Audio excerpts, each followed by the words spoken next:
So yung mga Banateros is Jay Guevara ulit ng Banateros Brothers. So ito nga Kimbo na bisto. Sa kakahalugbog po ng netizen kung sino nga ba itong si Stella Kimbo na ngayon ay viral na viral dahil sa kanyang mga gigintuing mga bags, mga relo, mga mamahaling bag at relo niya. At ito ay nakilala natin kung saan ay siya ang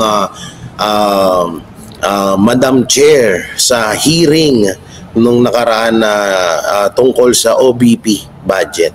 So, eto nga po ay napag-anuan na napaka-bias niya bilang isang Madam Chair. Kaya nagkaroon ng interest sa kanya ang mga tao at gusto siyang makilala ng lubusan kung sino. So ngayon, nabubuking na po. At eto, may lumabas dito na video na kung saan ay Kimbo na karma. May kaso pala. Mga guro galit na kay Kimbo. Yan, heto at may pati yung asawa ni Congressman Stella Kimbo ay nadawit na or nabisto rin na may kaso din para. May pag-ibig, Exos Files, corruption, Raps versus Kimbo, 3 others. Etong kaso na to ay June 16, 2014. Ay naku po, mahirap to. So panoorin na lang natin. Nga pala, bago natin ito simulan, don't forget to like, share, comment, and subscribe sa ating YouTube channel. Pakipindot na lang din po yung bell button para lagi tayo updated sa ating mga video araw-araw at baka pwedeng wag nyong i-skip ang ads dahil dyan lang po tayo kumikita. So yun, maraming salamat. Ito, play natin. Sa sobrang curious ng taong bayan sa paghalughog kung sino nga ba itong Stella Kimbo, pati ang kaso ng kanyang asawang si Romero Kimbo ay nakalkal ng mga netizens. Ito nga ay ang kasong isinampas sa kanya noong 2014 ng Pag-ibig Executive patungkol sa di umanay korupsyon o katiwalian. Naku po, eto na nga, yari na. Anak ng teteng, may wala, totoo talaga yung yung kasabihan na walang baho, na walang tinatagong sekreto ang hindi mabubunyag. So ito na, grabe to, ang lupit mo. Diba? Akala mo kung sinong malinis itong si Kimbo. Abay, ang pamilya niya pala ay may kaso noon. Samantala'y tila nagagalit na ang ating mga butihing guro kay Stella Kimbo dahil sa kanilang kahilingan na taasan ng kanilang sahod ay tila hindi ito mangyayari dahil si Stella Kimbo ay sumasalamin sa mga guro at sa nakikita nila ngayon ay afford naman pala ng mga guro na makabili ng mga luxury brands. Ang panawagan ng mga guro ay salary increase. Ngunit sa tingin ko, hindi naman kailangan taasan ng sahod ng mga guro. Napakagara ng mga bags ni Teacher Stella Kimbo. Next time na lang po ang salary increase. Nakamute pala ako, sorry. Pero grabe grabe yung transformation ni Teacher Stella Kimbo. Teacher or may nakita pa akong picture yung nakasakay siya sa tricycle, 'di ba? Tricycle to van, 'di ba? Tsaka arkeladong gown to gold price na gown ng kanyang suot, 'di ba? Tsaka makikita natin sa mga Facebook ngayon, sa YouTube, sa iba't ibang social media platform na etong suot na bag at relo ni Kimbo ay hindi basta-basta. Talagang mamahalin, kung sa mamahalin, grabe yung mga presyo. May nakita pa nga ako doon, 4.4 million, 2 million, may 3 million, may 1 million, yung mga bag, yung mga relo, grabe. Biruin mo saan nakukuha yon ng isang congressman? Kaya nga ngayon, ang mga sinasabi ng mga kababayan natin ay kapag gusto mong yumaman, mag-congressman ka. Yung binibitawan nilang salita ngayon. Grabe ang mga nangyayari ngayon. Pati din pala yung mga guro, galit na kay Teacher Stella Kimbo. Oh, may teacher pa naman sa ano niya, oh. Okay, tuloy. Teachers, ha? Kasi, afford nyo naman ata ang very demure, very elegant, very classy lifestyle. Paano ba naman kasi? From this, na nasa tricycle, abay agad-agad nagkaroon ng customized van. Celebrity yarn at ipinakita naman at ipinasilip ni Miss Sasugando Sasot ang naging salin ng asawa ni Stella Kimbo, noong representative pa ito ng 2nd District, Marikina City, na mayroong 12.1 million pesos net worth. Hindi ba't parang maliit? Professor lamang noon si Stella Kimbo sa isang universidad. Oo nga, parang maliit nga, no? Oo. Compare natin sa mga ipinapakita niyang mga luxury brands ngayon. So, ang tanong kasi dito, saan nanggagaling yung pangbili ni Stella Kimbo? Unang-una kasi, kilala naman siya ng tao tsaka mismong mga tao na yung nagbulgar sa kanya. Hindi naman siya nakilala bilang isang businessman or businesswoman, no? Walang mga ganun So ngayon nagtataka nga na bakit biglang yaman to? Bakit biglang instant yaman si Stella Kimbo? At kitang-kita naman kahit hindi niya sabihin, hindi niya aminin, pero kitang-kita naman sa relo, sa bag niya, 'di ba? Sa mga gamit niya. At may customized band pa. Magkano magpa-customized band? Sobrang mahal ho nun, guys. Million ho yun, baka nga billion pa. No? So grabe. Yan, ito yung sinasabi ni BP Sara na hindi mga vlogger ang bibisto sa baho ng isang politiko, kundi sila mismo ang gumagawa nito. Hindi ko lang tukoy kung saan ko narinig yan sa sinabi ni BP Sara, pero nabanggit niya na hindi mga kalaban nila ang magbibisto ng kanilang mga baho, kundi sila mismo. So ito unti-unti na nga nangyayari. Ang masama nito, baka gawing propaganda ni Stella Kimbo, ng kampo ni Stella Kimbo, ay baka sabihin niya pakanana naman ng mga Duterte. Oo, alalahanin nyo ha, taong bayan po ang naglabas ng natatagong sekreto, at yung mga picture na mga ni Stella Kimbo, hindi po mga Duterte, at hindi po ugali ng Duterte na mag-utos ng mga ganyang bagay ha. Huwag tayong baka mamaya unahan na natin kasi mahilig sila sa ganyang paraan. So ito, tuloy natin. In 2018, Stella Kimbo's husband, Romero Kimbo, only had 12.1 million net worth as per his salin. Stella was still working as a professor in UP at that time. In fairness, malaking inasenso nila nang naging congresswoman si Stella. Dear Congressman, you see what happens to the congressman who ally with Tambayuda? They're exposed and their credibility is destroyed. No one is at the level of Sara Duterte. So you know that she will win in 2028. If political survival na long-term ang habol ninyo, mag-isip na kayo. Sincerely, angry majority who love kalkaling as a sport. What we've seen so far, as in yung nakita lang natin ha, rough estimates, 3 Hermes at 1.5 million pesos each. 4.5 million yung basic yon. Grabe ito basahin natin. 3 Hermes, 1.5 million pesos each. 4.5 million yung basic yon. Unless cross, yung isa mas mahal pa ng bongga. Patek Philippine Watch, 3 million. Rolex, 1.5 million. Ban with customized is 4 million to 5 million. Grabe. Cartier watch 500k. Panerai. Panerai? Tama ba yung basa ko? 600k. Husband green Rolex 1 million. Grabe. Palakpakan. Kaya totoo nga yung nababasa natin sa Facebook ngayon na kung gusto mong makaahon sa kahirapan, mag-congressman ka. Alapit, bullshit. Ay, sorry, nandito pala ako sa Papamura tuloy ako eh. Si Kimbo naman kasi, papamura tuloy ako sa iyo. Grabe naman kasi. Oo, grabe naman kasi yung mga gamit mo pang international convergence zone. Oh, baka ito yung nakakuha talaga ng Talano Gold.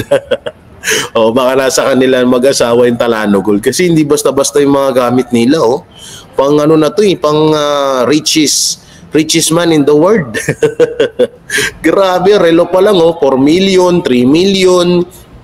'Di ba? Yung bag 4 million, 4.5. Pang ano na, dinaig mo pa si Ani, dinaig mo pa si Manny Pacquiao tsaka si Jinky. O sino pa ba yung mga mayayaman dito sa Pilipinas? So, lulupit ng mga bags, oh. Okay, tuloy. Unless Croc Embrosed, yung isa, mas mahal pa ng bongga. Patek Philippine watch, 3 million watch. Wow! Rolex, 1.5 million. Van with customization, 4 million to 5 million.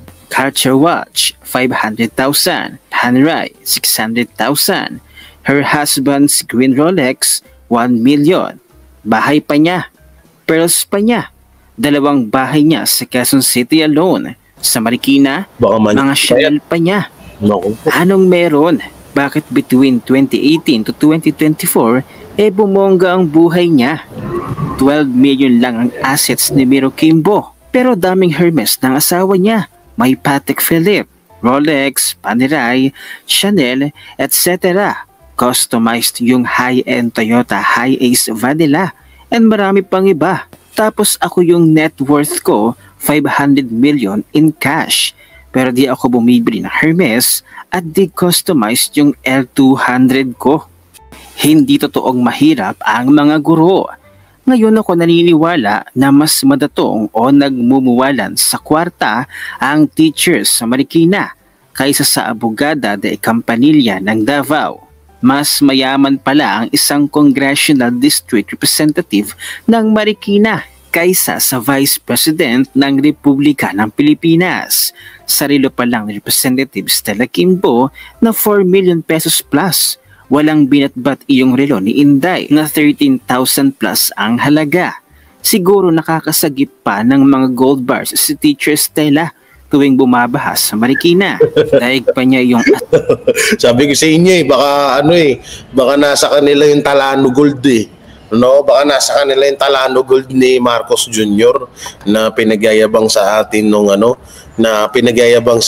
nung eleksyon na bibigyan daw ng Talano, ilalabas na daw ang Talano Gold pag siya daw ay nanalong presidente. O baka naka-Stella Kimbo yun. Oo, lintik yung grabe yung yaman eh, no? Oo, biruin mo isa kang congressman, mas mayaman ka pa sa presidente. Okay, play. asawa ni Pacman na si Jinky sa walang kahiyahiyang pagsusuot Oy, Sir Jason, sa ikaw pala to ha? ng mga designer clothes, bags, jewelries, watches at kung ano-anong abubot sa katawan. Afford ba ng pangkaraniwang congresswoman na walang multi-billion company at old money ang bahay sa Corinthians and Tierra Pura? Sa Loyola Grand Villa ba, afford na ng pangkaraniwang congresswoman ang bumili ng bahay doon? Binigyan naman ng komento at reaksyon ni Grabe, no? Grabe. Tangina, kaya ang daming mga congressman. Kaya hindi alam nyo eto sa totoo lang, ang dami hong mga congressman na talagang lintik sa yaman, no? At lintik sa mansyon, lintik sa mga sasakyan. Ito may mga nakita akong mga congressman na naka-sports car, naka-monster truck. Oo, may nakita ko dati sa MOA na basta may meeting kami noon, bigla siyang dumating. So, naka-monster truck. Sabi ko, grabe, magkano yung monster truck na yan? May bulletproof truck pa, diba? May mga sports car, may mga mansion. So, grabe ng yaman ng mga congressman ngayon. Tapos, hindi ko to kuya, kung tiga Marikina ba to si Stella Kimbo. Ang pagkakaano, nasa 100 million ata ang budget araw-araw doon sa Marikina sa flood control. Hindi ko tukoy hindi ko masyadong tukoy pero parang ganun, no? Nasa 100 plus yung budget sa flood control kung saan man na nandun si Stella Kimbo nakapwesto, nakaupo. Okay, play natin tong sinasabihin ni Mr. Real Talker. Mr. Real Talker, ang tila mabilis na pagangat ng buhay at maka-afford ng mga luxury brands itong Stella Kimbo. Grabe. Nakakagulat nga naman talaga. Narito ang kanyang comment at reaksyon, panoorin natin. Grabe mga lords. Ang gara-gara naman ni Stella Kimbo. Diba? Very mindful. Very cutesy. Grabe. Grabing mga lifestyle to. Tignan nyo mga lords. Ito pa. Grabe. Ito pa. Ay, grabe. Ito pa. Yun, 1.23 million. Sana all. 1.2 million ang bag. Grabe. Ay, 1.9 million. 1.1 million. Wow. 2 million pesos. Wow. Grabe. Sana all. Sana all. 4.5 million. Grabe, sana all. Samantalang si BP Inday, relo ni BP Inday, 13,000. Stella Kimbo, mahiya naman kayo sa mga Pilipino. Hoy, kayong mga nasa House of Crocs, lifestyle check naman dyan. Di ba Stella Kimbo, simpleng teacher ka lang, pero ngayon, wow, nangungulekta ng mga signature. So eto putulin natin dito, may isa akong papanood sa inyo. Eto, yung sinabi ni, eto nga Daryl Yap, anong masisay matapos isiwalat ang mga mamahaling gamit. Wait lang, mamahaling gamit ni Kimbo, BP Sara may ipinakita. Itong disclaimer itong kumakalat na video na to guys, matagal na ho ito. Matagal na pong video ni BP Sara yan na ngayon ay ginagamit ng iba't ibang mga vlogger. Pero hindi po yan bagong baka mamaya kasi may masamain na naman kasi nagpaparinig, baka sabihin na naman nila nagpaparinig si BP Sara ganyan. Hindi matagal na ho yung video na to. So ito, play natin. Ni Direk Daryl Yap dito, isa si Direk Daryl Yap sa nagpapakita ng pagsuporta kay Vice President Sara Duterte dahil alam niya na maayos at maganda ang kakaibigan ni Senator Amy Marcos kung saan ay malaki ang paghanga ni Direk Daryl Yap kay Senator Amy. Kaya naman kung nasaan si Senator Amy ay nandoon ang nasabing magaling na batang direktor. Kailan lamang din ay nagpatsutsada o nag-joke itong si Direk Daryl Yap sa kanyang Facebook matapos ang nasabing deliberasyon ng Vice President Office ng budget nito na tinapiasan ng halos 2 milyon. Say din ni Direk Daryl Yap, hindi mo kami maluloko, Aura. Mapapansin kasi sa nasabing photo na malaki ang pagkakahawig ni Chairwoman o Madam Chair Stella Kimbo kay Aura. Tapos ito ay lumabas na nga ang nasabing mamahalin o sobrang nagmamahalang gamit ni Stella Kimbo na say nga ng mga netizen ay dapat magkaroon ng background check. Kinakaliwa naman ng mga netizen ang naging video kamakailan lamang ni Vice President Sara Duterte. Siguro ay dahil nagulantang din siya sa mga naglalabasan na milyones na gamit ni Kimbo. Pero hindi naman natin alam kung yan ay mga original. Mali natin na ito pa ay second hand. Yung mga kahit second hand, mahal pa rin yun. Halimbawa, i-correct natin tong vlog na to. Halimbawa, second hand yan. Second hand yung 2.6 million pesos na second hand na bag, na brand new na bag. Pag napunta ng second hand yan, di nasa 1 million yan or kahit sabihin na natin 800k. Di napakamahal pa rin nun. Napakamahal pa rin nung bag na yun. Hindi pa rin biro yun Kahit sabihin na natin second hand yan, mahal pa rin ang value niyan. Oo, kalokohan yun kalokohan yung ganung katwiran. Hand lang din pala nabili niya ng second hand or kaya naman ni regalo or kaya naman ay nabili Walang magre-regalo sa'yo ng 2 million na bag. Hindi ka naman sikat eh. Sikat ba si Kimbo? Dami niya na bang natulungan? Ultimo nga siguro si Manny Pacquiao na isa sa pinakamayaman dito sa Pilipinas, hindi magre-regalo ng 2 million na bag sa isang tao lang. ng mas mura, sabi nga natin second hand. So hindi pa rin naman natin alam ang side ni Mrs. Stella Kimbo. Pero the fact na lahat ng ipinapakita ay puro Hermes, ibig sabihin ay may collection siya nito. Madali namang ma-authenticate yan. Posibleng bigay ito. At madali naman ding malaman for sure kung saan ito binili, kung ito ba ay original na nabili, kung ito ba ay ganun talaga ang presyo, bago na pagkakabili niya. So maraming pwedeng maging dahilan itong si Stella Kimbo sa naglalabasan nga ngayong collection niya ng... baka nga dahil hindi pa yan nagsasalita ngayon, baka dahil naghahanap pa ng alibay, naghahanap pa ng ikakatwiran, no, sa mga tao. Kung ito ba ay hindi ko at kung sasagutin niya ba ito. Isang kalokohan po 'yun, nasasabing second hand lang 'yan. Bigay lang 'yan sa akin. Napaka posible ho no, nabigay lang sa iyo 'yan, no. Biruin mo, 2.2 million na bag, 4 million na bag ibibigay sa iyo. At kung idadaan naman natin yan sa pagiging second hand, ganoon pa rin, mahal pa rin 'yan. Oo, walang tigte 10,000 yan na second hand. Para sa kaalaman nyo lang lahat. So yun mga banateros, anong may kukomento nyo rito sa usapan na to? I-comment nyo lang po dyan sa baba. Siyempre, don't forget to like, share, comment, and subscribe sa ating YouTube channel. Pakipindot na lang din po yung bell button para lagi tayong updated sa ating mga video araw-araw. So maraming salamat. Ingat kayo palagi. God bless and peace and bye-bye. Yan ang banateros, walang inuurungan. Pag tama palakpakan, pag mali ay babanatan.